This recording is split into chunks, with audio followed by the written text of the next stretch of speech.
G'day lads, Josh here. I'm aiming to bring you 4 5-minute videos which outline our basic playing style in attack and defence and our approach to set pieces for this year. We're going to go through a decent amount of rotation, so these videos should help you understand what your role is, no matter what position you're playing on the pitch. Starting off with the way we want to play in defence. We're going to be playing a 4-3-3 this year. However, in defence, it becomes a 4-5-1. You can see in this example here, we're defending with 2 lines.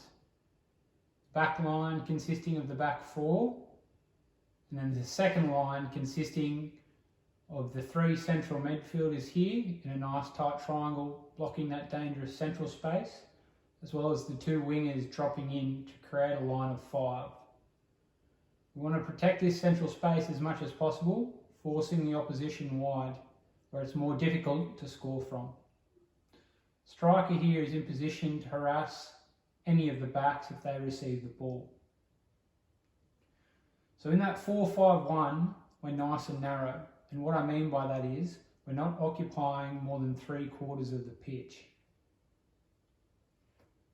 We do this to compress the space available for the opposition to play through, and force them to recycle the ball, play the ball backwards and switch where possible. Our approach to pressing is to defend from the front. So in this case, it could be the winger or the striker can initiate the press. Press should be initiated on a bad touch from the opposition or a bad pass. That involves one player closing the ball down and attempting a tackle, and other players picking up the men around them and getting themselves in between them and the ball and blocking passing lanes.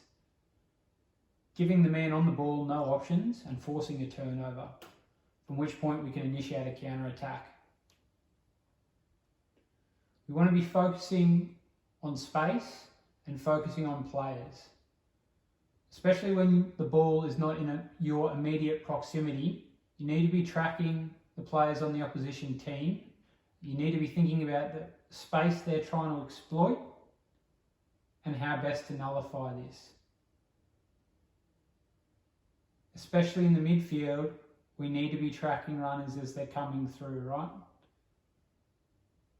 Picking up a man, getting goal side and tracking the runners as they're coming through. And we've got to be prepared to slide quickly. Because we're playing narrow to compress the space, we've got to be prepared to slide to whatever side the ball's on. So as you see here with the ball out on the right, the whole team slides out this way, compressing this space. As you see with the ball on the left, whole team slides out this way, compressing the space on the left. This forces the opposition to continually play backwards and switch the ball, or if they're impatient, attempt to pass forward where we can execute a turnover and then commence a counter-attack. We have to be prepared to transition quickly between defence and attack to maximise our opportunities. More on that when we get to the attacking phase. So we finish off here with a quick video from the Everton versus Liverpool game that I just watched. And it's a good example of sliding in defence and good structure behind the ball. So Everton get a throw here. Gomez is quickly able to switch the play to the other side. Everton attack it up the sideline, but the space is closed down by Mane and Milner there. And then they're forced to recycle the ball and switch the play again. They get impatient here, attempt a long pass, and the turnover is affected.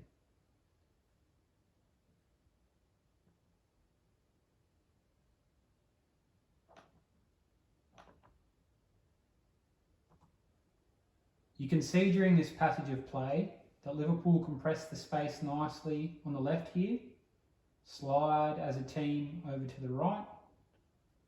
Once they force Everton to go backwards, nice and tight there. Once they force them to go backwards, They slide over this side again, compress this space, force the turnover. That's what we're looking for in defence, lads. Cheers.